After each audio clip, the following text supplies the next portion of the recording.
performance sleds are still the largest selling category industry-wide. And when you see the mix of offerings from Polaris in 2008, you know where they are focused. In the performance category in the IQs, we've made some significant performance enhancements.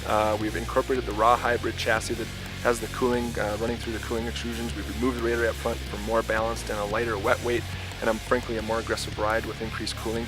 We also have base and Dragon models, and our base models come with standard performance features as you'd see on a standard performance model, and we offer those at a price value versus some of the competitive models. And then we have our featured up Dragon models. What they feature is a new Ride FX Air 2.0 shock that's nitrogen filled versus air filled and has some really great trail advantages versus a standard air shock. We also have a new ergonomic setup with a tall 5¼ inch riser and straight Pro X type aggressive riding bars for the really aggressive riders and the stand-up riders in the crowd. We've also incorporated a different seat that has really lean front and firm front part of that seat, so it's really great in the cockpit for aggressive cornering. That's a little wider and softer in the rear for just average trail riding or when you're tired from an aggressive ride and just want to have a comfortable ride. Base and Dragon models are going to offer exceptional performance in both 600s and 700s, and we have the IQ Turbo Dragon as well with our 4-stroke offering for 2008. It is the racetrack that is the testing ground for these high-powered bump runners. So be sure to be ready if you squeeze a handful of these rides. They're totally fun if you're qualified. 5, 4, 3, 2, 1. So how difficult was it running on the snow? Hosting an open house is a way for dealers to say thanks to existing customers while inviting new ones to visit. STV got an invite to one dealership that has raised the bar for open houses. With music, loads of snacks, and some high-flying entertainment, this was no simple meet and greet. Everybody sort of has an open house, and what we've tried to do, instead of just having coffee and donuts and maybe some sale price, we tried to maybe make it more of a bigger event. So people, we don't necessarily just have snowmobilers that come here, we have people from town looking for buys, supporting charities or whatever. So we're trying to do something out of the norm to draw more attention to our dealership. It's a good kickoff to our season to get our customers in here for sales, our new promotion of our sleds, a good way of giving back to our community. Everything we do here is for charitable things like our snowmobile jumping, motorcycle jumping outside. It's our last day for our snowmobile pass, so it's a good boost for our snowmobile club. All the proceeds, obviously, for the snowmobile trail passes goes to them today in our barbecues.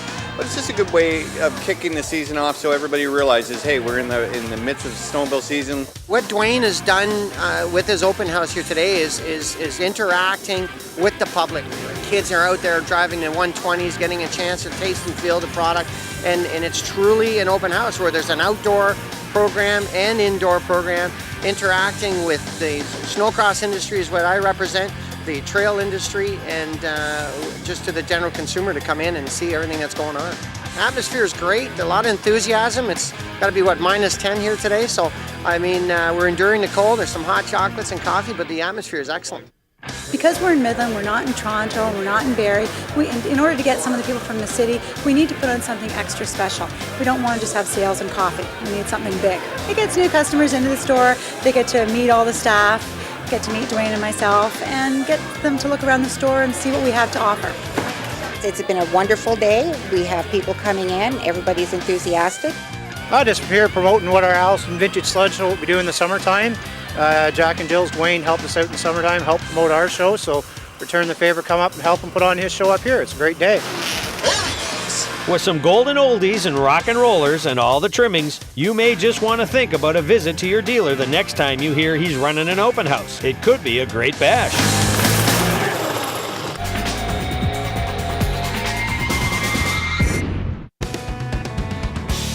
One question we often get asked here at STV is how often you should change your drive belt.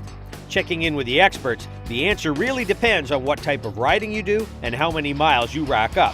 Severe conditions, some of the mountain riders will do it more frequently. They're putting a lot more stresses on the belt, and they also want to maintain the optimal performance.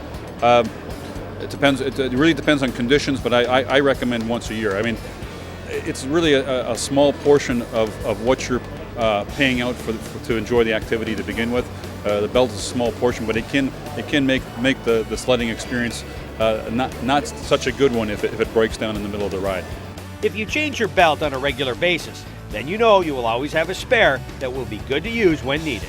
Remember, no belt, no go. It is your round-trip ticket. Coming up next, we've got high octane and adrenaline.